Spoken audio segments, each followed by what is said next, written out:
So hello mga kaibon, so nandito na naman tayo sa aking aviary.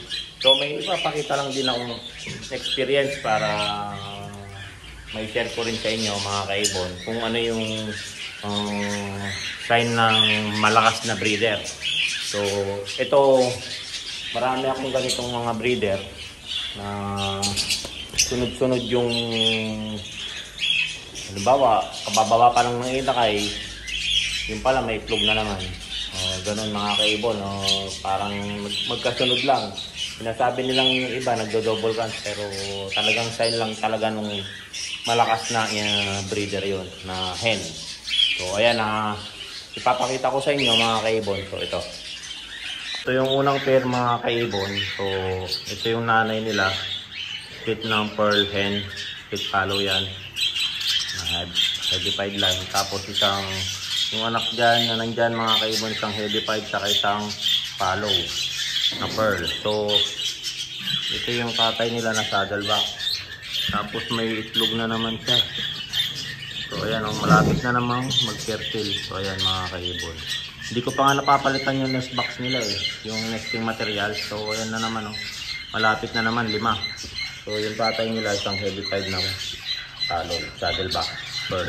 So ayan mga kaibon. Tapos lipat tayo sa isa. So ito yung isa. Ayan, bali 3 yung anak. Yung anak, ito yung tatay nila, yung nanay nila, yun yung madumi yung bunganga, siya nagpapasubo. Isang white face pearl 5. Saka yung tatay nila ito, yan, saddleback na split follow. So naganak sila ng isang clear 5, saka isang saddleback na follow, saka isang split na heavy-pied.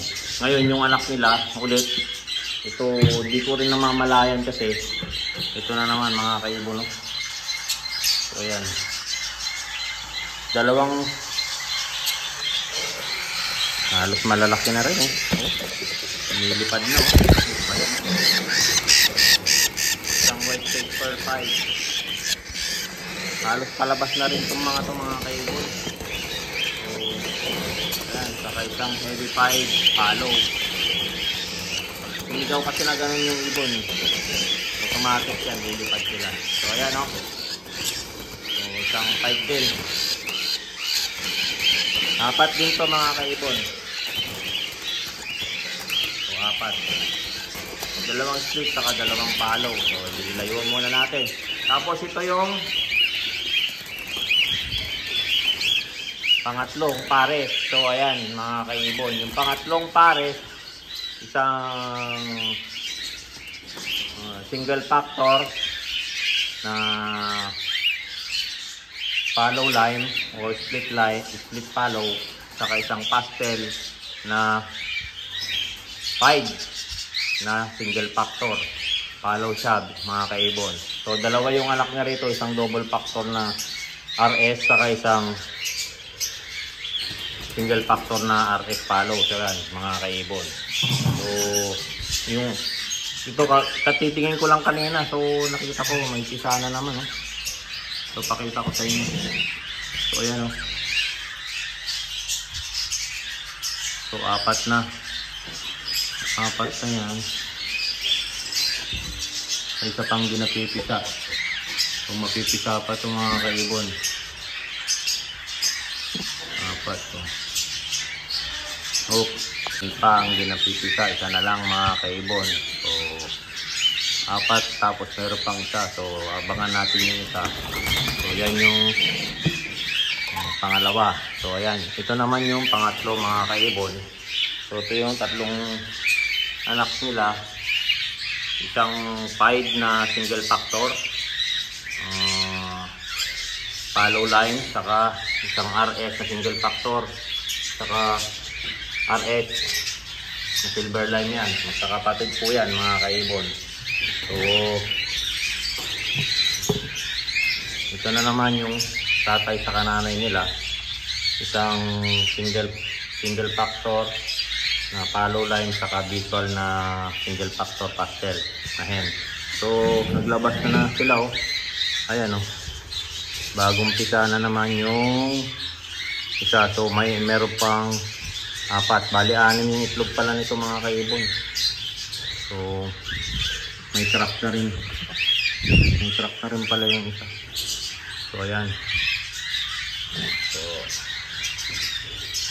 ayan mga kaibon yung parent. So yun yung mga anak. So ayan yung sign nung malalakas na breeder. Mas lalo na yung hen kung naka-condition talaga.